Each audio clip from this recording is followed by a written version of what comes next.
Good evening. I greet you in Lord's holy name.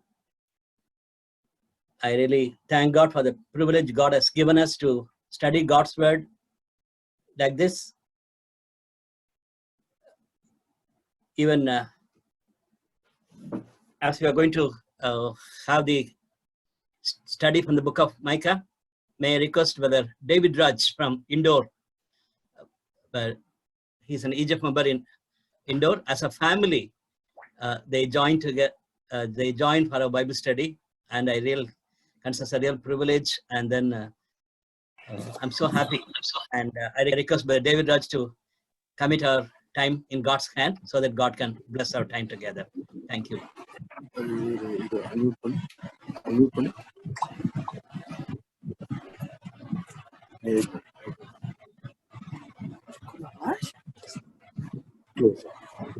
Yes, brother.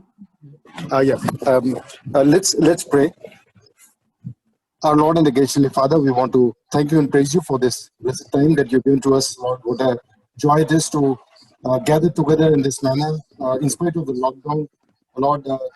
From various places, we're able to join together and to spend time in learning from your word, Lord. What a joy to study from your word and to listen to your word being expounded, to study it together, Lord. We thank you for this time of learning, Lord. We thank you that you have been speaking to us these past days, and Lord, once again from the book of Micah, as we look at your word, Lord, we pray you would bless us and make your word come alive before us, Lord, afresh this evening. That, Lord, we would be able to hear what you have to talk to each one of us, and Lord, we would allow your word to work in us and to remain in us and to bring forth the fruit that you desire in each one of us. We commit this time into your hands.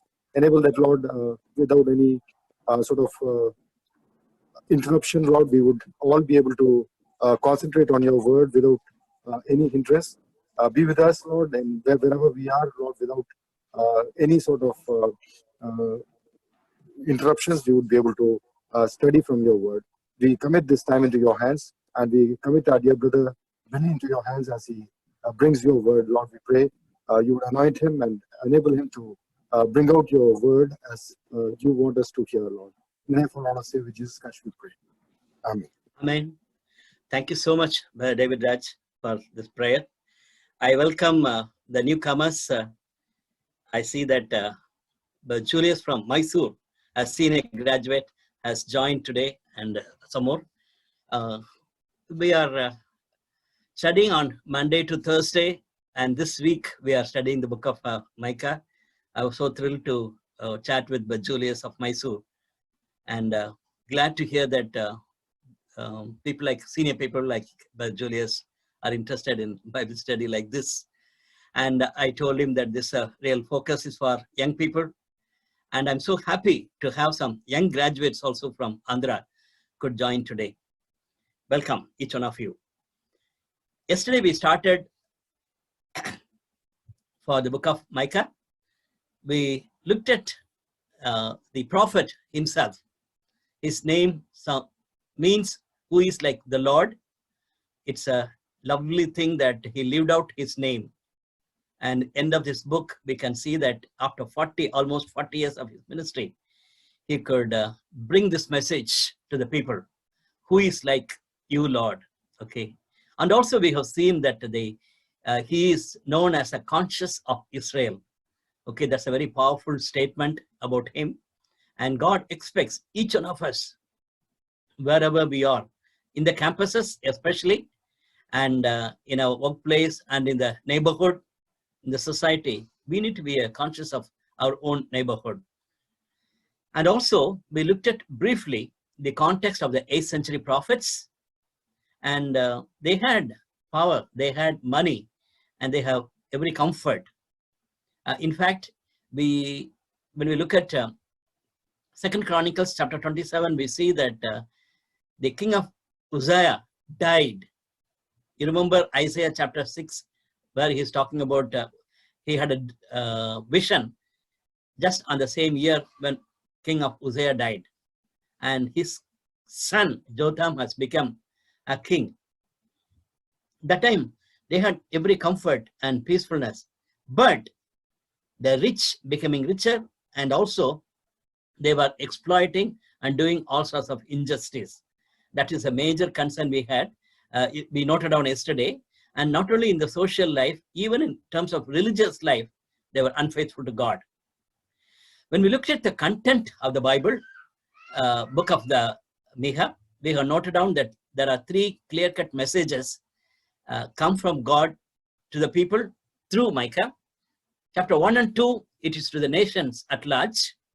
Chapter 3 to 5, it's focusing on leaders as such. And chapter 6 and 7 talks about God's people. God's message or God's warning to these three types of people. That's what we looked at. At the same time, the promises are very, very bright. It's not ends with a curse of God or wrath of God upon them. It ends with the promise. That's what we noted down yesterday. And the main message of Micah is chapter 6, verse 8. We looked at little in detail.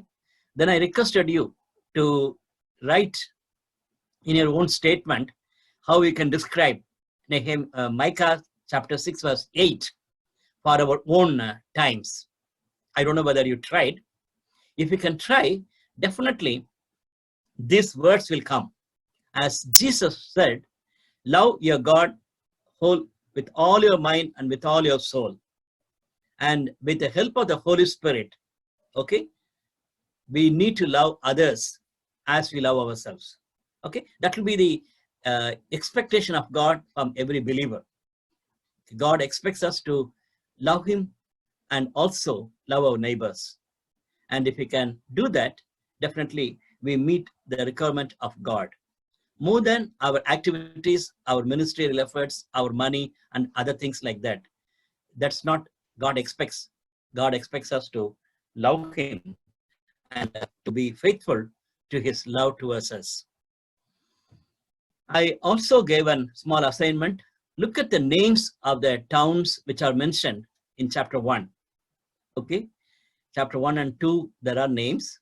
Very clearly, we know that two names comes out. Samaria, the capital of Israel, okay, and Jerusalem, the capital of Judah. Judah is southern kingdom and northern kingdom is Israel. And as it was separated from southern kingdom, they wanted to have their own capital, so they kept Samaria. And also the king was very cunning in saying that in case if I don't have a place of worship, all these people will go to Jerusalem, because that's the way they had. There is a temple constructed beautifully by Solomon, so they all will go back. So they had their political and religious capitals even in northern kingdom. And along with that, there are 10 other places we can note down. Number 1 is Micah's own native place, Moshe Gath. Okay, that's what we look at. Chapter 1, verse 1. And also in chapter 1, verse 14, it's highlighted. Chapter 2, verse 14, it's highlighted. I'm sorry. And chapter 1, verse 1 and chapter 14. Chapter 1, verse 14. Okay, there it is about the place. When you look back, interestingly, that's a gift, as a wedding gift, Solomon has received. Those days when the kings are marrying, they have gift of places. And this particular town was given as a wedding gift to Assyria when they are giving. So that's a very interesting connection it gives. So as I asked you yesterday to look at the 9 towns, I'm happy that my brothers have helped me to get these maps, at least 3 maps I can show you now. Kingdoms of Israel and Judah is given, and the neighboring nations next to Israel and Judah, what are the neighboring nations are here, and also the towns in Israel and Judah. You look at Micah's native place is mentioned. in and around his native place, there are 9 places are mentioned in chapter 1. 9 towns are mentioned. Okay, and you see that Jerusalem is very not too far from this place. So when Assyrians are attacking, they have come very close to Jerusalem. That's what we see, that area is covered very much. That area up to that level they have come. So when you look at all these towns, one thing is very clear, that Micah is concentrating on history, and also Micah is concentrating on geography. This is one point I wanted to highlight in verse 1 itself. How much we are excited with our own history and how much we are excited with our own geography. Okay, if you are a school teacher, you'll be happy to hear me. But many of us don't like to talk about history or geography after we finishes our 10th standard school final. That's called as the 10th standard. Okay, after that we are least bothered about history or geography. That's very unfortunate. As a child of God, as a person who are concerned about missions, we need to learn from Micah, interested in towns and cities and interested in history. So, but as you know that I'm interested in talking about missions. In some of the mission retreats and mission camps, I will give an India map and bare outline and ask my brothers and sisters, either in staff level or staff trainees level or graduates or students level. Then I'll give them just 10 places. Just fix where the Delhi comes. And I'll give an example like Surat, where it comes, something like that, no? And I'll be really surprised that most of them will fail only. Okay, they're all talking about missions for God, and they want to do many things for God in India, but they are least bothered about towns and cities in our own country. Okay, and Micah is not like that. Not only that, the third thing is very interesting is when you look at this chapters, we see that he has a beautiful literary style. In fact, the commentators say that he used every literary style in his writing. That means he wanted to be very creative in his writings. That's also another important factor. See, most of us, this is an art subject only. History, geography, literature, all are art subjects. Now we all want to become engineer or doctors. Okay, and we want to become scientists and science-related subjects. But as a mission man, we need to be interested in everything. That's what I really wanted to communicate to you in the beginning of the study. That's my only concern. And when we say that we are sharing the heart of God, when you are really concerned about God's mission, and when we wanted to warn people, when you want to encourage people, we need to be interested in other things. So when you look at all the 9 towns, the interesting thing is in the original language, he's playing with words. He talks about one place and then he's connecting with a nice description. That's the way it is written. So he's also very famous for his writing in literature. Okay, with this background, we will go to chapter 1 and chapter 2. I requested Sister Monica, who has just joined with us in this week. She's from Greater Noida, okay? And I requested Sister Monica to read chapter 2 for us. As she's getting ready, I have to tell you that chapter 1, because of lack of time, I'm not going to read the whole 2 chapters. Chapter 1 is basically a base for clear-cut message from God. Okay, we are going to hear that one. Chapter 1 is more of a general in terms of God's warning, but chapter 2 verse 1 onwards is very specific. In that way, let's hear God's word. It is Micah chapter 2. Over to Monica. Praise the Lord, Uncle. Praise the Lord, Uncle. Praise the Lord, everyone. I am reading Micah 2, and this is from ESV. Micah 2, I'm reading from ESV.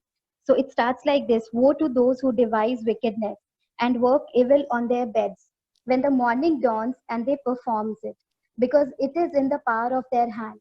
They covet fields and seize them, and houses and take them away. They oppress a man and his house, and a man and his inheritance. Therefore, thus says the Lord, behold, against this family I am devising disaster, and from which you cannot remove your necks, and you shall not walk haughtily, for it will be a time of disaster. In that day they shall take up a taunt song against you, and mourn bitterly, and say, we are utterly ruined. He changed the portion of my people. How he removed it from me. To an apostate, he allots our field. Therefore, you will have none to cast the line by lot. In the assembly of the Lord, do not preach. Thus they say, preach. One should not preach of such things. Disgrace will not overtake us. Should this be said, O house of Jacob, has the Lord grown impatient? Or are these his deeds? Do not my words do good to him who walks uprightly?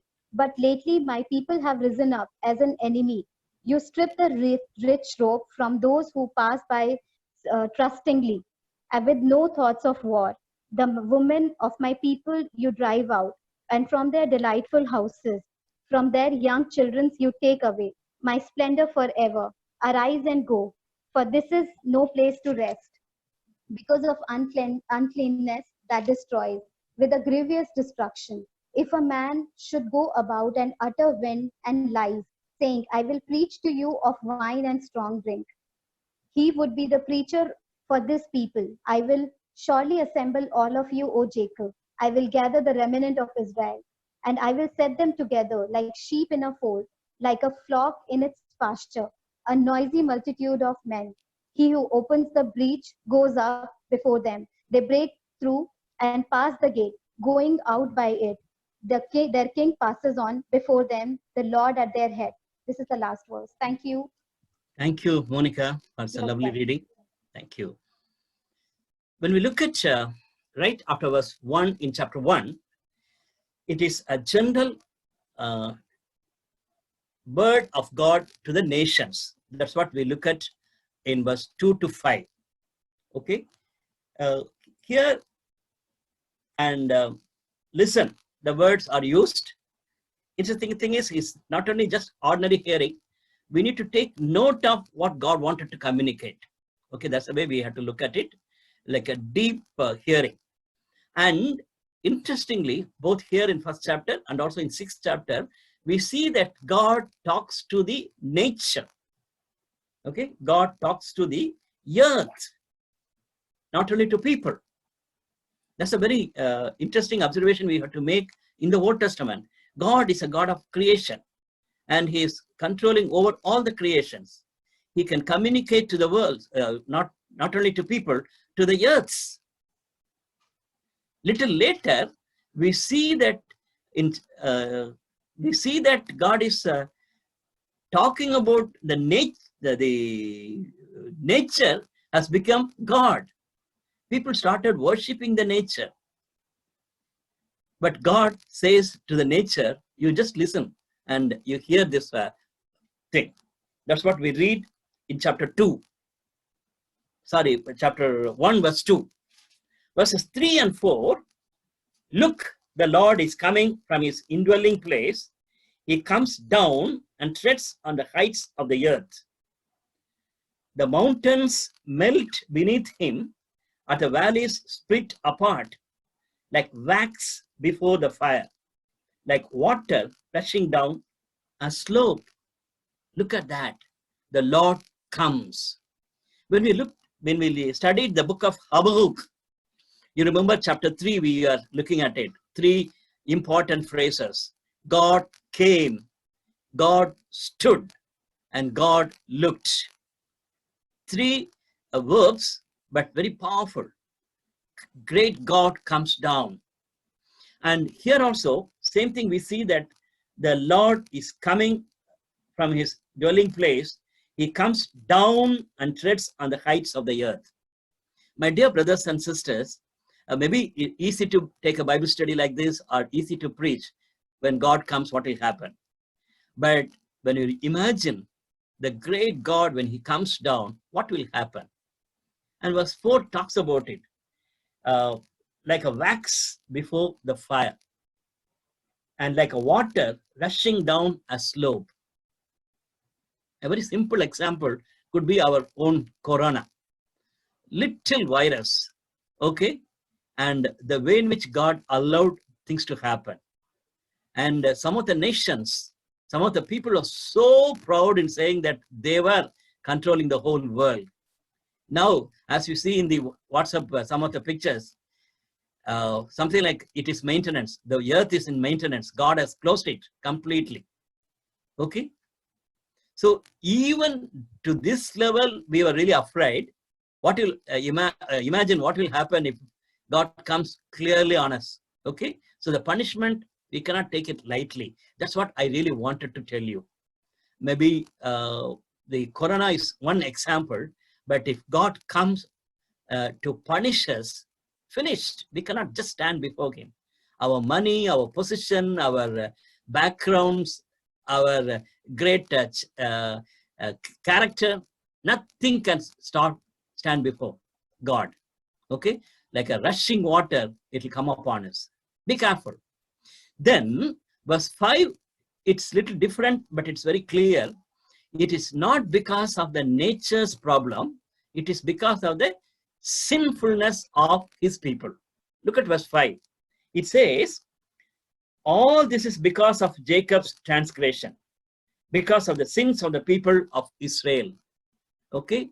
It is not because of one virus. It is not because of tsunami. It is not because of earthquake. Okay?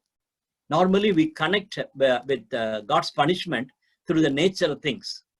But here God says very clearly, all this is because of the transgression and sins. It's very clear. Transgression is something deliberately working rebellion against God. That's transgression. We are not supposed to cross this line. We transgress and we just do it willfully, deliberately. We rebel against God. That's a transgression. Sin is more of waywardness, doing things just like that. Okay, so the transgression is more of just deliberately rebellion, and sin is doing things against God. This is because of that all things have happened. God communicates his message to the nations. And second one, chapter 1, verse 6 to 9, it talks about God's punishment on Samaria. One thing we can say that God is telling about Samaria, or when you look at the verses 6 and 7, it clearly says, therefore, I will make Samaria a heap to rubble, a place of planting vineyards. I will pour her stones into a valley and lay bare her foundations. And all her idols will be broken to pieces. All her temple gifts will be burnt with fire. I will destroy all her images, since she gathered her gifts from the wages of prostitutes. As the wages of prostitutes, they will again be used. Look at this. It says, as a punishment given to Samaria. And here it says, I will make Samaria a heap of rubble. So in that case, it is a prophecy. So it could be a message for Samaria. God is angry. God will punish. That's the way God says to the nations. And here we see that very soon you are going to become the punished people. And everything will happen like this. That's what God says. We all know that in 722 BC, it has exactly happened. But Micah was ministering right from 750 onwards. So that's what we are looking at it. So definitely it was before 722. He says it will happen. And the descriptions in verse 7 is very pathetic, very pathetic. Look at her stones, her foundations, her images, okay? And the way in which she hires everything, her idols. So it talks about the mother nature of that one. That's what I was talking earlier. The nature God is keeping. And here, the things which are related to the nature, it is an attack. And the idol worship leads to adulterous. That's true. That's true. It is not only in Israel. In every other nation and every place, we can see that when people are not in a position to handle money properly, they'll be in trouble. The money will lead us to idolatry, and idolatry will lead us to adultery. That's what the style comes in the Old Testament prophecies. When you look at the history and prophets in Old Testament, you can see these three things happening. Money leads us to idolatry. Okay? And idolatry naturally connected with adultery. In Indian context, how true it is, how true it is. Okay? And some of the places, it's so pathetic to see that the temple prostitutes, okay? And some of the places where we see that girls are committed to the temple prostitution. That's the condition of it.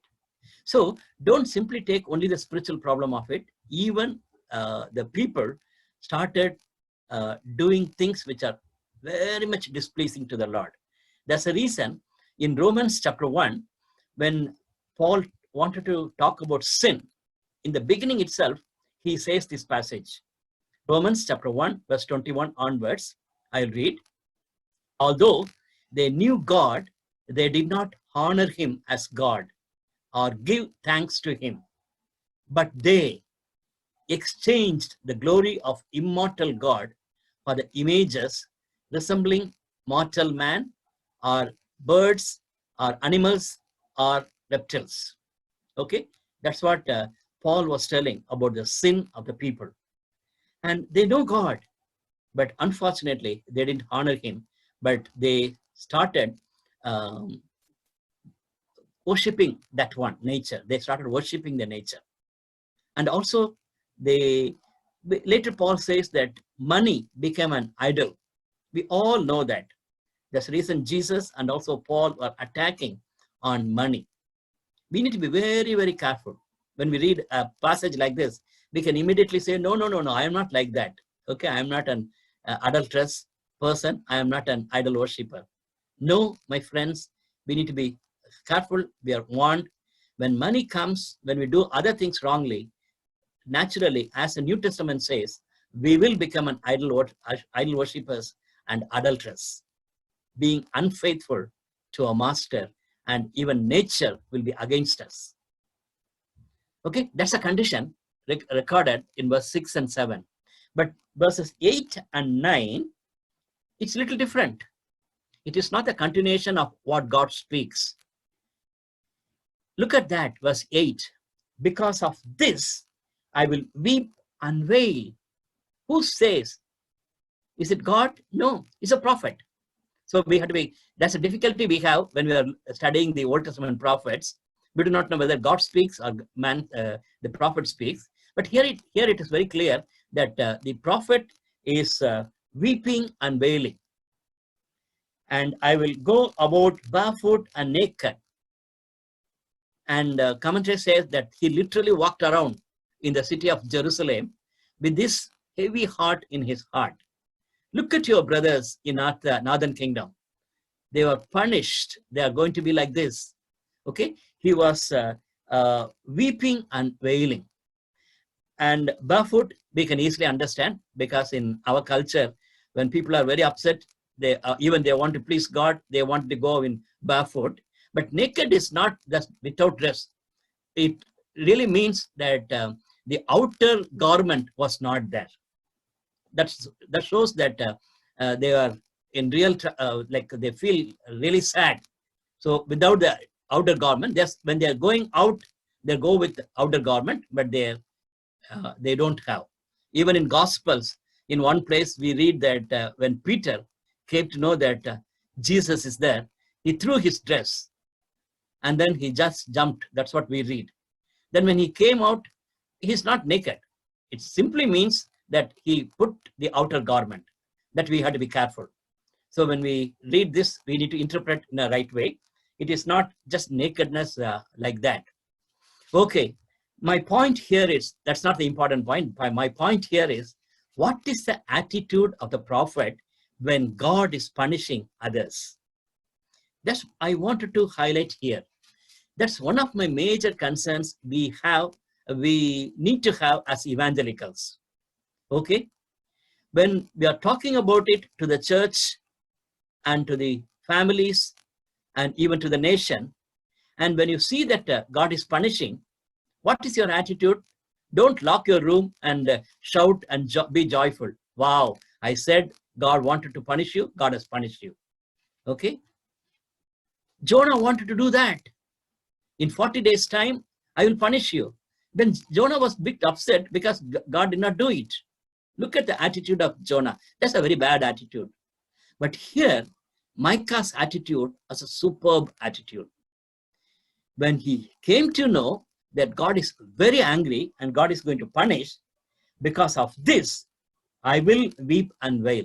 Okay? He mourns, the prophet mourns. My dear brothers and sisters, all of us, easy to preach, easy to hear a message like this.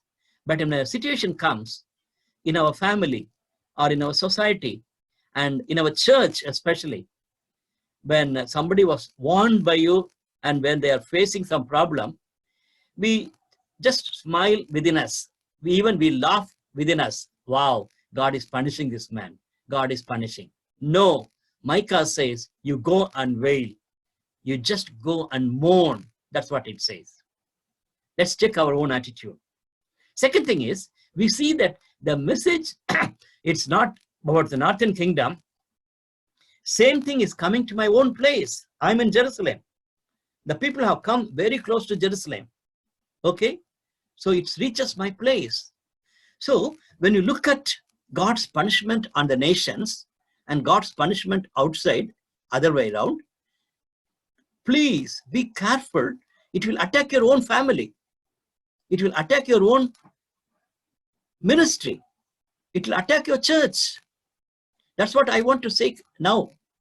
As Micah, we need to be alert. When we see that the world has come into the church, now we need to be doubly careful. The church should not come into the ministry. Okay? And as it's coming closer, the punishment of God and things are happening wrong, things are happening around, we need to be watchful and careful. We need to be conscious of Israel. We need to be conscious of Israel. That's what I'm saying. That's what exactly we read in this passage. Okay? And this is coming to me. And tell it not in God means it's something like a expression saying that don't tell to these people because it has come very near to us. Okay, that's the way we need to interpret that verse 10. Okay, so it is coming very close to us. We are very alert.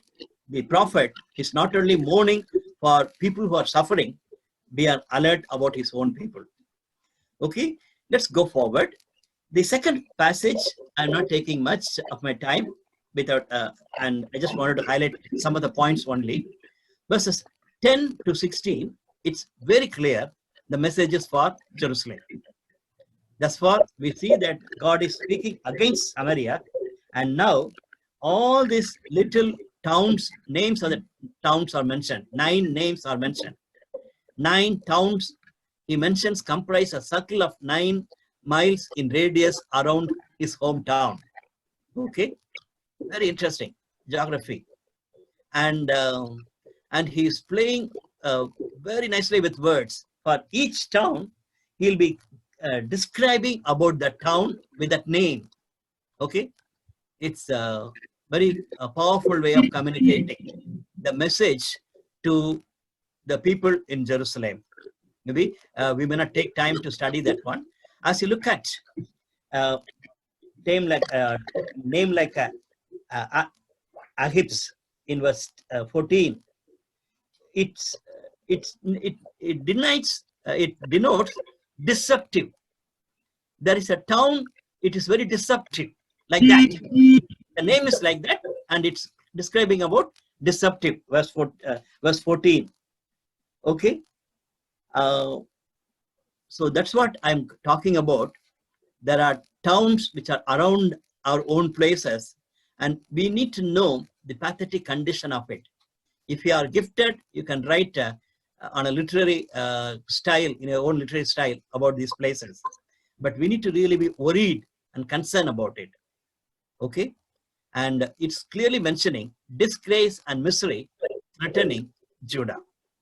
I told you that it has happened in 720 or 7, the later part of 8th century. But only the 200 years back, it was literally happened. Okay, not 200 years back, I'm sorry, 140 years back only it has happened. So we need to be very careful. As you are talking about the warning, it will happen. It will happen. As you look at Micah, even now, don't talk about the future. These days, people are talking about second coming and what's going to happen of God's punishment in the near future and things like that.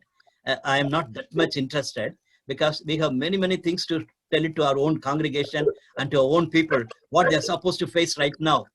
Okay, so the disgrace and misery is threatening our own people, our own family, our neighborhood. So we need to be very careful. So we need to warn that if you are not going to be faithful, God will punish you. That's a message we read in the second part of chapter 1. Now let's come to the chapter 2. Sister Monica read clearly for us. There are clear-cut messages. 3 parts we can find out. First part talks about a message which talks about the specific sins of the rich people. And look at chapter 2, verse 1 and 2. It talks about the iniquity and the evil things they are doing it. Okay, the wickedness and evil. I told you that in chapter 1, it talks about, in verse 5, the transgression and sin. That is more of general in nature. The hope, in the overall picture, it gives as a wickedness. But here, it comes very specifically. They are evil in what matter? In greediness.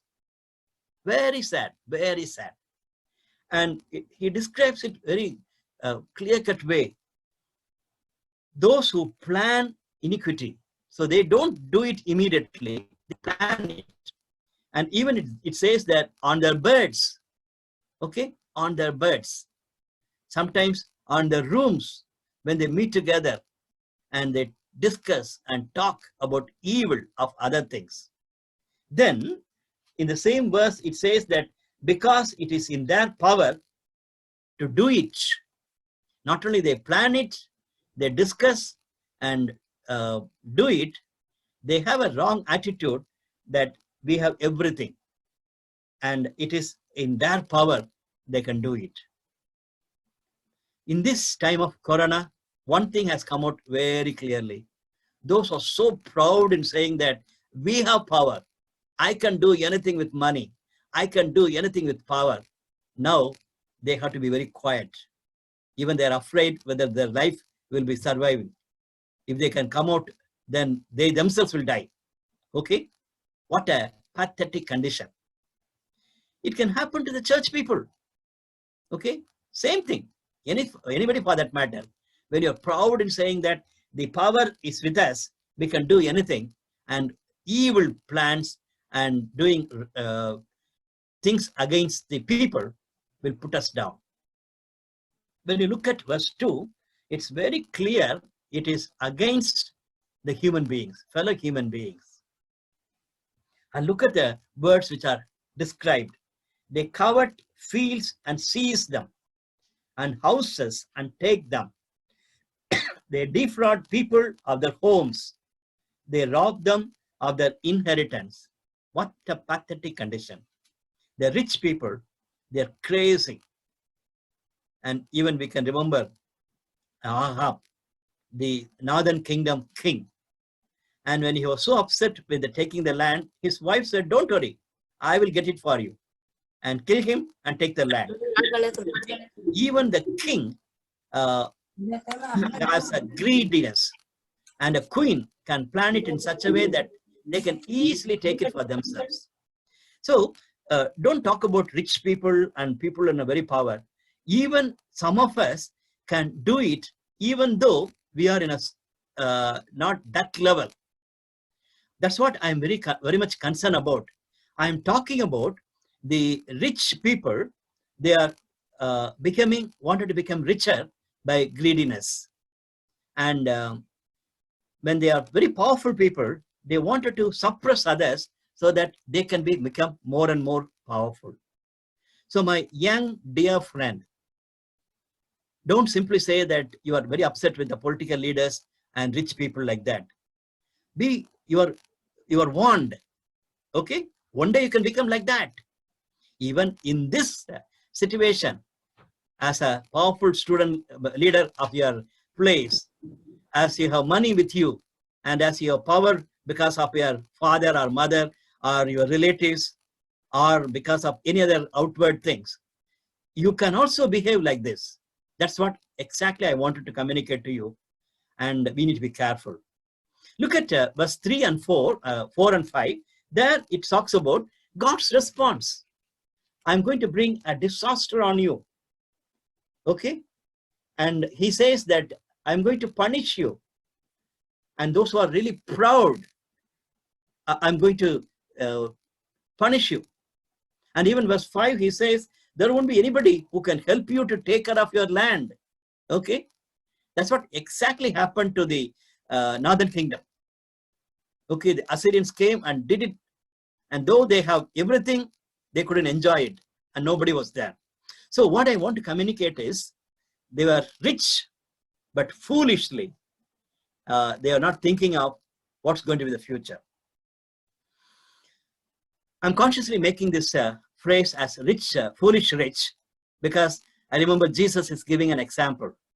He was not a greedy, he was not a man who was grabbing from others, but he was a greedy man. He told, I'm going to extend my storehouse. I'm going to keep everything, and I'm going to become very rich. I'm going to lie down and say that, my soul, you just rejoice, not only for your generation, even for the next generation, I have everything. And to him, Jesus said, a foolish man, if you die tonight, what will happen to all of your richness? Okay, that's the reason consciously I'm making this phrase, foolish rich. They treat and they take, and they wanted to grab it, but without knowing, if I'll die, I'm not going to take anything with me. Verse 6, that's a clear-cut change. Verse 6 says, do not prophesy. The prophets say, do not prophesy about these things. That's a pathetic condition of the false prophets. Not only in time of Micah, even in other times, there were people who are known as false prophets. They were telling, just don't worry, God will take care of us. And they wanted to have, later we are going to see that, for money's sake, they were prophesying like this. One thing is very clear, they have the hand in glove with the corrupt landowners because of the rich people around. And these people prophecy or talk about God's word like this just to please their own rich people. Okay? Without any business ethics, or even in terms of their daily behaviors, they are not touching anything. Because if they speak, they cannot get any support from them. That is a pathetic condition of the false prophets in Micah's time. Even tomorrow, we are going to look at it. There also we'll be looking at the same thing. The people were prophesying for the sake of money. Money. Okay. My brothers and sisters, I know that you are not like that. I'm not comparing at all. But we need to be very careful. When we involve in the ministry as a student, as a young graduate, be careful not to please your rich people, not to please your people who can give you some benefits. No, not at all, not at all. You are a faithful servant of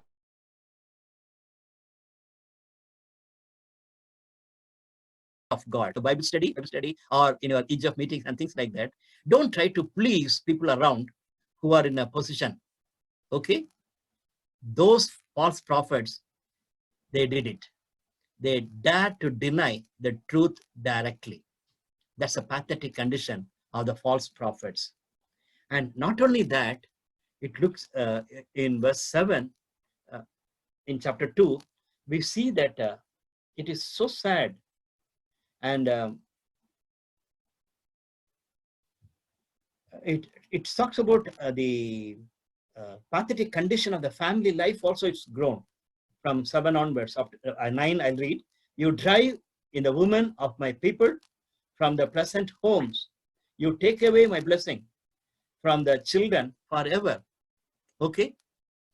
The way in which it is described, it is not only the spoiling the families of others, even the false prophets, the way in which they behave, the family life is major casualty. How true it is in our times. My dear brothers and sisters, most of you are young. Be very careful. When you become unfaithful to God's word, when you are unfaithful to God's calling, your family life will be the major casualty. That's a warning we are receiving from the people of God from this chapter. That's what I want to tell you. Some of the pastors wanted to please the rich people. They want to build big churches and things like that. Nothing wrong in that. But don't depend on money. Don't depend on number. Don't depend on bigness and being unfaithful, so that your family will be in a major casualty. Now, God wants us to have being faithful. I'm just telling that when we are called to share God's word in whatever capacity it is, we need to be faithful. We should not please people around. Otherwise, we'll become a false prophet. That's a warning we are receiving from this passage. Last 2 verses is something like a light at the end of dark tunnel. Very interesting. So far, we are talking about the pathetic condition because of the punishment of God. And it comes from basically because of the sin or the injustice done by the people. Okay? But there is a light. I fully agree with the commentators, those who are finding it difficult to adjust to these 2 verses, whether it is a promise or whether it is something like a continuation of the judgment. I will go for the promise, because as we saw yesterday, there are 3 paragraphs comes out very clearly. It all ends with a clear-cut promise. In that way, Old Testament prophets, they combine both clear-cut judgment and promise together. So let's take these 2 verses, and there I have to make an important observation, the word remnants. I don't know in your mother tongue what is mentioned. In Tamil, it's something like people who are just left behind, something like that. But you need to know that remnants are not just people left around. The Assyrians went and attacked Israel, and they just left some of them who are lame and things like that. And they are not the people we are talking about remnants. We are talking about remnants in Old Testament. They were all people who are faithful followers of God. Okay? A simple example is when Elijah, the prophet, ran away because of the news he got from the queen. By next day morning, next day by this time, I will kill him. Okay? He ran away. And he was sitting, and God is talking to him. Elijah, where are you? Then he says, Lord, I am the only person I was faithful to you. To him, God said, there are 7,000 people, they will not put their knees, or they will not kiss Baal. Okay, 7,000 people. They were the remnants of the people of Israel. They were the remnants. So like that, in the church and wherever you are, even in your own family context, in the larger family, don't simply say that they are not believers. Like Elijah, we can also make a blanket statement saying that everybody is bad. But God has a remnant group everywhere. That's my strong conviction.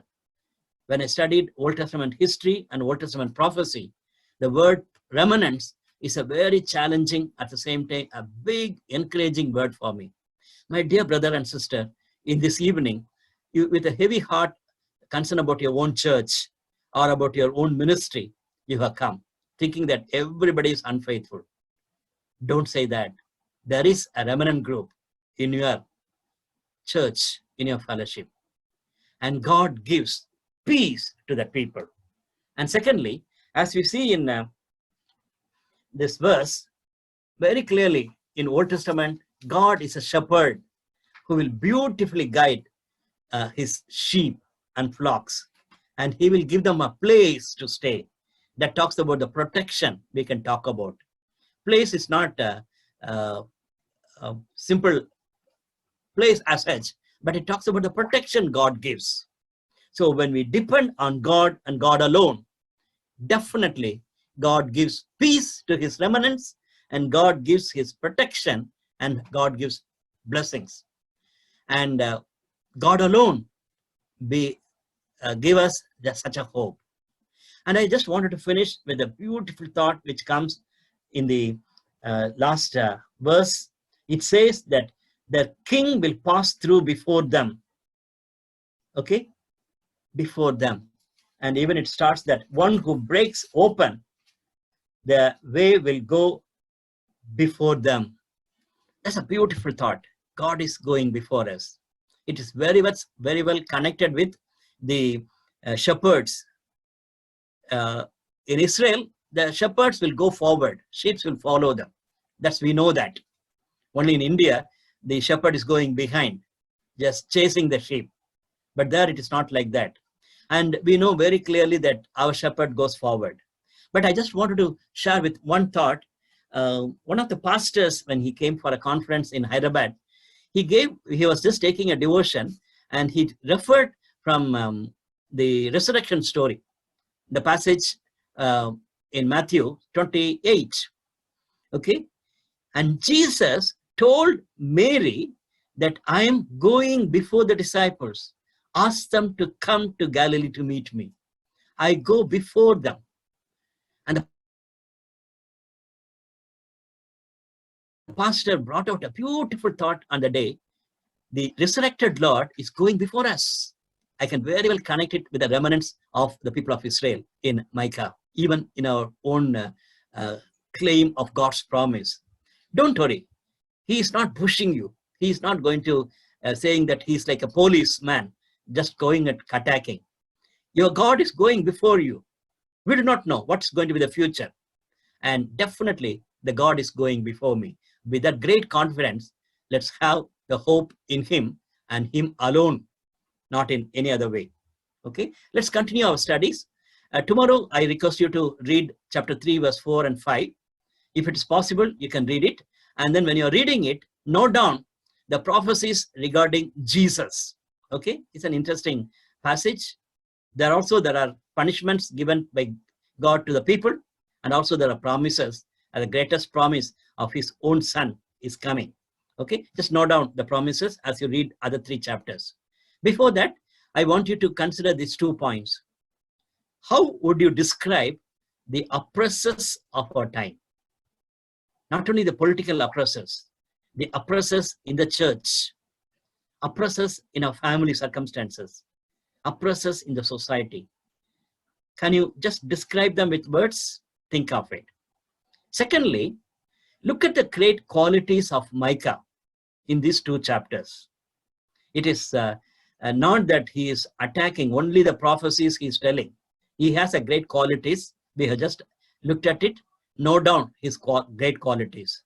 Because I want all of us to be like Micah, not only just preaching the word, but being a faithful servant of God. God bless you. Let's pray. Father in heaven, we are thankful to you for the great life of Micah and also the great ministry of Micah. We see that he has a clear-cut warning and judgment on people. At the same time, he has a great promises of you to be given to his people. Even as we meditate, Lord, help me and help us to take the life of Micah very seriously, and also the ministry of Micah, so that in our times, we'll be conscious of the things going around, and we will respond to it. We will respond to it with the help of the Holy Spirit. Thank you for hearing us. Continue to minister to us as he will continue to study the book of Micah. In Jesus' precious name, we humbly pray. Amen.